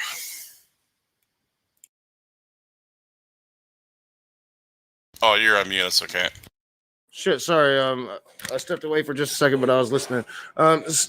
So, as I asked in the stream of Agatha, you say bestiality, probably homosexuality, just committing these vile acts. So we were just having an argument about an invading force, and now you're like literally admitting, hey, God is telling them. Because there's really no way for them to know this at the time, right? Like they didn't come out of Egypt and know that these societies were doing this. God told them such. So you have a God telling them that these people are evil. They need to be punished. They need to be wiped off the face of the earth. How is this, again, not an invading force? Well, number one, that these other invading forces actually threaten their livelihoods as well. They made it clear that they wanted to have war against the Israelites. Like there's been many proclaimed battles and wars that these other nations they wanted to do against Israel. They were hostile. They made it clear that these were hostile to Israel. So it wasn't like, well, I'm just going to imaginarily make this up and try to tell these people, oh, we're going to kill you because our God said this. No, they already knew there was a hostile relationship between these other nations. All right, I don't see how, when they were supposedly enslaved in Egypt and they're just coming out of the desert, looking down upon this land, and they're going to conquer. But so, I forgot my point because I rambled for a minute. Let me think about it. All right, 1 second. It's gonna hit me. All right, so earlier in this monologue that we're talking about, the one that happened a couple of days ago, you recognize or you make a claim that a lot of the numbers used are propaganda. Yeah, so hyperbolic. You recognize that war propaganda is utilized here, right?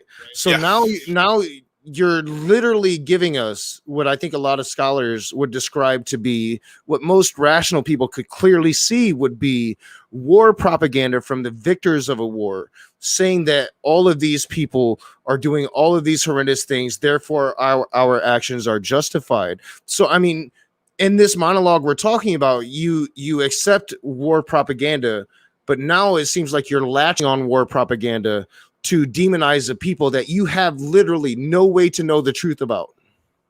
No, we actually have other ancient Near East accounts that we evidence of war propaganda rhetoric. Example is the Egyptians. They had some king says that we completely, utterly destroyed and eliminated the Israelites. We completely just plundered them and wasted them. But we find out, no, that's not true in history, Well, because so the let me put it this way, Israelites were Praise. around. Let me Yeah. put it this way. Do you think that every single person in these kingdoms, in these cities, were committing bestiality? We're committing child sacrifice. Absolutely. Yeah, I know that. Why, Here's where yeah. real quick, why would you believe such a thing? Do you observe these things even in the most horrific societies that we have today? Yes, absolutely. How? Which one? Please inform Cults. Cults do all the time. Blood me. cults. I'm talking about societies here, not cults. Okay, well, that's what they were, though. These weren't normal societies. I don't know where you get that at. Like, of course, you would have normal people within these cults, maybe, that they didn't want to be part of the cults, and maybe Israel liberated them out of that. But these were very cultish, brutish type of people back then. And I mean, if you want to equate an entire society to a cult, I'm not really going to argue against you, because I honestly believe all of Christianity is a cult. But what you're doing is feeding that type of argument for me. But I'm gonna tell you straight up, Praise. We do not observe entire societies of evil human beings. Most people in a society live their lives. They get day to day. They get through day to day. They work their jobs. They take care of their children. It's civilized society. To believe that every single person in a society is having sex with animals, killing children, it is an irrational belief. It's an anachronism. Come on, raging atheist. Now, we're talking about a civilized society today that is very advanced. I'm talking about societies from all time. I mean, you go back to our most primitive days. People were they had good intentions behind their actions. Mostly, you're speaking of like thousands, if not hundreds of thousands of people doing. Are you saying the cultures thousands of years ago are tantamount to, let's say, the cultures here in America? No, not at all. Maybe okay. I'll give you one. I'm looking through a historical lens. I'm saying that given our culture at the time, I think most people just try to live their lives. Well, not exactly, we kind of started this with you calling me anti-Semitic because I judge history for history. No. But now I'm the one here defending. I am the one here defending humans inside of a culture on an individual basis, saying that, of course, I'm not going to find an entire culture of people reprehensible. And now you are the one arguing that, of course, you should do that. No, I'm saying modern society is way different than it was back then, and you can't compare them. It's an anachronism to do that, and it's absolutely a presentist fallacy. But I've granted that time and time again. I don't blame the culture of Israel for being like the culture surrounding them. The equation changes again, probably the fifth time tonight, Praise, once you add the God into there. Right. I'm not giving any credence to the Babylonian gods, to the Canaanite gods. We're not discussing those gods. We're talking about the all-powerful monolithic God of Christianity, of Judaism, of Islam. I know you probably don't like me throwing Islam in there, but I consider them all essentially the same thing with some differences. But this one God that is supposed to be the arbiter of morality, that's where the equation changes. I'm not judging a culture for being a culture within their time. I'm judging a God for not understanding how to lead us to a better way when it's all-powerful, all-knowing, omnipresent. Well, it becomes very precarious for you because you think it could have been done a better way. And what if, let's just say... I think it could have been done a billion better ways. Well, how would you know if you didn't live in that society back then? An infinite amount of better ways. If you're going to actually take into the scope the intelligence of said God, you sell your God short. I don't. If this thing exists, it knows more than everything in the universe. Praise. But again, might doesn't equal right, Rage. I'm telling you, because the free will component, you can't just interfere with reality and make everything right and sweep everything under the rug. It doesn't work like that. He works in a moral way, in a ethical way, and for people to change their beliefs and ways. It's based on repentance and correction of sinful behavior. So. If God will give you grace, he'll allow you to do things. If you're, let's say that you are habitual stoner or whatever, like he'll allow that to happen, and he won't do those type of things. But if it's frying babies and things like that, and actually changing the dynamic of reality itself through these Nephilims, then he'll step in, because it's unfair for these hybrid type of beings to interact with human beings. Yeah. So no, I hear you, and I have like one more topic I want to kind of close the evening on. I went 3.5 hours earlier with Candace. Fascinating discussion. I was planning on going 2 though, right? So yeah. I am a bit worn out. I do want to say hello to some of the chat that I haven't recognized. J Mike, what's up, J Mike, the African humanist, Alika. P Mars is up in the side chat. Jamie Russell. Jamie Russell continues to try to trigger me, but I'm above that now, Jamie. I'm above that now. Sydney, just everybody in the chat, thank you for joining. So you have been using this sacrificing baby thing for the Canaanites and their justification. I kind of brought it up earlier. But in this monologue, you were clearly pretty cool with God killing whatever number of babies. You said I think at one point you even granted like maybe a couple hundred babies were killed, swords through the head, casualties of war. The quote that you used, that you say most scholars agree on, is the sword of justice knows no distinction. And I kind of challenged you this a bit when I came into the room that evening. But like, you don't really think that, right? Like you don't think that your God is so monstrous that it can't even have the basic moralities of most human beings, because most human beings, I won't say all, there are psychopaths out there, can look at a baby, realize innocence when we see it. Whatever your moral position is, we can get into the meta-ethical paradox of just war if you want to. I got to pull it up ready to go there. But I think most human beings on this planet would agree that a baby is innocent. Now, here's the thing. This is going to sound... I'm going to flip this around on you a little bit, and I think it'll make you think a little bit. So I believe God actually saved the suffering of these babies. Let me explain. So it was likely these babies were going to be fried and screamed in several minutes of suffering, of unjust suffering. They don't. Wait a minute. So what you're saying is likely, as if so. If it was likely, yeah. If it's likely, if it would have happened, because he has the foreknowledge. Praise, hear me out. How do these societies continue to perpetuate through hundreds, if not thousands, of years? If they're murdering, if they're sacrificing all of their babies to where it's like likely you're going to be sacrificed, how do they perpetuate their civilization?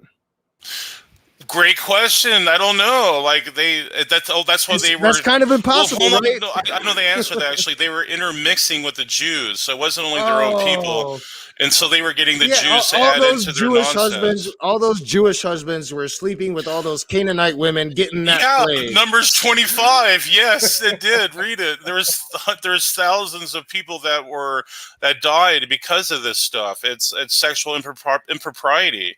And it's debaucherous behavior that can lead to dangerous things. So is the murder of babies bad or good?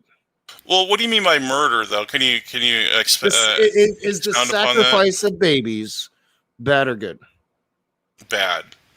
Then why is it okay when God does it? What do you mean sacrifice? God never sacrificed any babies. The babies just switch destinations. Like, did you know, like, see, in our viewpoint, we know that life exists after we die here as a human. That life continues on. They're just switching destinations. If anything, it was a better life. It was a better situation for those babies taken out of this world, because this is a cruel world. And with God, there is none of this stuff going on there. So I would say it was a better condition for the babies to actually go with God. So is it better for us now to kill a baby so they can just go to heaven? Well, see, then that's what's called a category fallacy. That God is the creator of all life. He has the right to dispose of it because it's a gift. Wait, you just said you just said it was like a gift to them. So, like, wouldn't it be a gift if we were to do that? Well, it's not a gift. The point of my question, it's not a fallacy. It's a simple question. No, it's a categorical fallacy, though. You want to call it that, but it's not. You want to label it that, but it's not. There's two different categories. The point of my question is, how can I, as a human being, have a greater morality than that of your God? Well, based on what, though? Based on the fact that I don't think that murdering babies for any reason is a good cause. I don't think that if I were to go out and murder a child just so they could go to heaven, that is somehow justifiable. No, I find the argumentation reprehensible. You should really get away from this argumentation. No, hold on. So what I'm saying, coming from the argument from suffering, the only way you could say that this is wrong is because they suffered or something. Well, no, it's actually the opposite. They experienced the least amount of suffering possible through this. How do you know that? Well, because they would have been put on altars and they would have been fried to death. So you don't think like a soldier can miss with his sword? You don't think that there's like any amount of suffering when the sword is going through the head? No, because these are warriors. They're not going to miss a baby's head, for crying out loud. I mean, come on, Rage. These are warriors. They're well experienced in battle. So, yeah, they know how to, like, Peter slice off the ear of someone. Like, are you serious? These people are swordsmen. They know what they're doing. So they got it right every time. There was no pain. How hard is it to slice a baby's head off? Like, come on, man. Or stab a baby to death. Just that moment, right? So how do you know that first moment of that blade going into that child's neck doesn't last an eternity to that person? Well, let's just say they messed up. Is it better for them to fry in a frying pan for several minutes? Like, what do you think is more suffering? To think about that, it's pretty clear that it would be the oven hot altar that they would be frying on. Obviously. Oh, it hurts. It hurts a little bit. See, this is the problem, man. Like, in this culture back then, it's a horrible reality. Right. This is what sin does. Yeah. Now you're seeing the reality of sin. Ultimately, your ultimate justification for, I don't think that God existed. I don't think that God ordered the murder of babies. I don't. I don't think that happened. I think that Israel did bad shit for a land grab. I think that's a very plausible, reasonable explanation and deduction of history. Based on what hermeneutic, though, I haven't given you two verses that says that it is like, as an atheist, I do like just okay. I don't. Your Bible, I dismiss it. I grant it for you in these conversations, but your Bible means nothing to me. I'm more interested in the historical truth that we know. So, well, let me just say one last thing. Let me ask you a question. Let's say that these babies, if they end up being little Hitlers and they ended up, that's where I was going. So that's your justification, right? Like, so your ultimate justification for that is that, maybe killing 100 babies. I would maintain these are kingdoms. We're talking hundreds, if not thousands of thousands, when you consider the whole course of the genocide of the Canaanite people. But you said maybe, by killing these babies, we're saving millions of lives. So you're indicating, essentially, and you just brought the name up, that every single baby killed was a Hitler. Yeah. basically, and That is some they would straight up insane shit, Praise. have perpetuated the same crap that their predecessors were doing and their ancestors. They would have continued it on, man. It had to be done. Let me put it this way: like, would you say ISIS deserves to be put out of business today? Would you say we have to wipe them out to get rid of them? I mean, are you saying ISIS has a right to do raping women, murdering, pillaging, or would you say that ISIS must be taken out? Well, I would say they must be taken out. That's me, but I would also say the same thing of Christianity through most of its existence, because Christianity did the same fucking thing through most of its existence. Well, I mean, if you're talking about like reformers and Catholics and shit, like, I don't see. You got to operate off what the Scripture says, though, not Christianity. What's from idiots. It wasn't like the antiquated past that Christians were burning women at the stake. Praise. But Jesus said, "Thou shalt not murder." I'm just saying, like, that's the standard. But yet Christians throughout history have. Because they're retarded. I don't give a shit what people. It's a genetic fallacy, man. Don't use what people do and to judge Christianity by what people do. You judge it by the doctrine. I judge Christianity by the doctrines they put forth now. So right now you have Christians out there calling for the genocide of gay people. You have Christians out there calling for my death, calling for the death of my child. They're retards. So, no, I mean, this is what Christianity does. When Christianity others other people, people are going to read into that and they're going to react to that. So if you don't have a holy text calling somebody like me a reprobate, well, then you wouldn't have people pointing the finger saying reprobate, would you? Well, I don't even think it's logically possible to be the contrary, because I think God's a necessary being. I don't think there is a possible world where God wouldn't exist and this wouldn't happen. So I don't, if you can show if you have some type of philosophical argument that there would be a possible world where free will and salvation are capable and having everything work perfectly, sure, go ahead. I would like to hear it. Well, I don't need a philosophical argument. I only need the definition of what you say God is, a perfect God. Yeah, no, if God is perfect being. If God is imperfect, I can accept an imperfect world, praise. But God isn't, according to you and Christians such as yourself. Well, because he allows an imperfect world doesn't mean that he doesn't exist. It just means that we're imperfect. But he still has mercy and grace upon an imperfect world. That shows you all the more the glory and the awesomeness of God. Mercy and grace upon an imperfect world he created in his perfection. Yeah, but remember it's an oxymoron. It doesn't make any sense. Actually, no, because they violate their conscience. We call it conscience, and that's the moral law that God put in all man's hearts. And if they violate that, yes, they deserve to be punished. Well, what is that moral law? So should I hate gay people or shouldn't I? No, the moral law is basically the 10 Commandments that don't murder people and things like that. The 10 Commandments that don't address what, like rape, child rape. No, it's still there though. No, see, you assume that because these are so general, these 10 Commandments, but they actually cover it in their generality. So yes, it's thou shalt not covet. If you don't covet someone else, then you wouldn't rape them. Do you agree with that?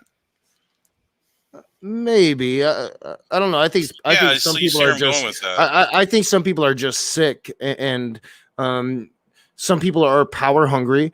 Some people like the. I think, in fact, probably most rapists like the control of it. I don't think it's about coveting. I think it's about controlling, domination, superiority, because we have bred a society that has shown that men are supposed to be this superior, dominant race when we're really just weak men children that don't know how to express our feelings. Yes, humans are very sinful. I agree. So you're not telling me anything new. Like, yes, we know that humans are imperfect. We have many things wrong with humans, but I appreciate the conversation, though, Rage. I really enjoyed it. Good combo, man. We need to do this again. Like, it was a good test, man. I enjoy this. And this is exactly how I want these conversations to go. I want us to have an open exchange without me getting pissed off or you getting pissed off. So I really do enjoy it. I think that it's time. We've debated a lot of things. We have yet to debate slavery and the Bible. So I think it's time, Praise, that we did that. Absolutely, man. And we can have it a neutral Yeah. We can venue go to too. MDD or something like that. SFT. Yeah. I'm good with both. Cool, man. Let me know when you're telling me when to set it up, and it'll be a good discussion, because I know from this discussion, all the other ones we've had, it'll be a good debate. So Yeah. I expect for you to be a game opponent for me. So Well, and I'll look that's forward the to thing, and maybe, like, just echo that. Like, I'm gonna give you what you give me, but I'm gonna try to be fair.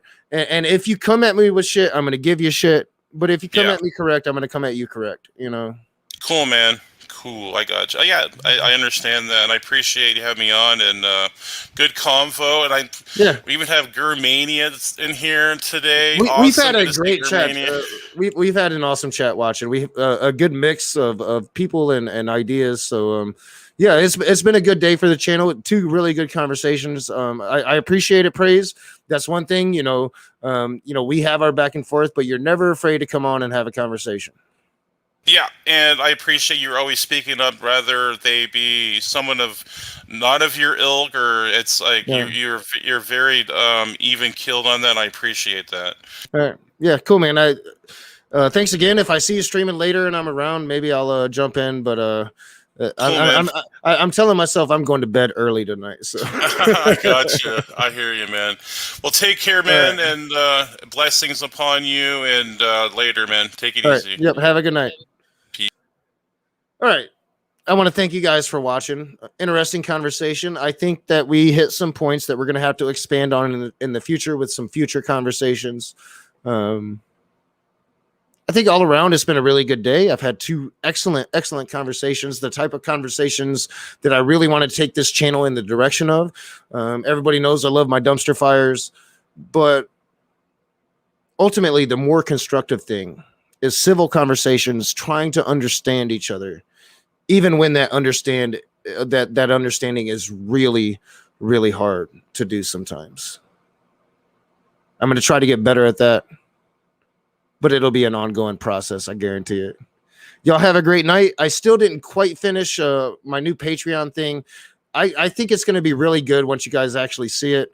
A little bit different than what I've done before and completely updated. And the moment that I start showing it to you guys, Patreon will change again, and I'll have to change it again, because that's how it goes every time. But I might even run it in an edited video a time or 2 as well. But once it's done, I think you'll like it. Thank you, patrons. Thank you, everybody, for being in the chat, for watching the conversation. And I'll see you guys soon.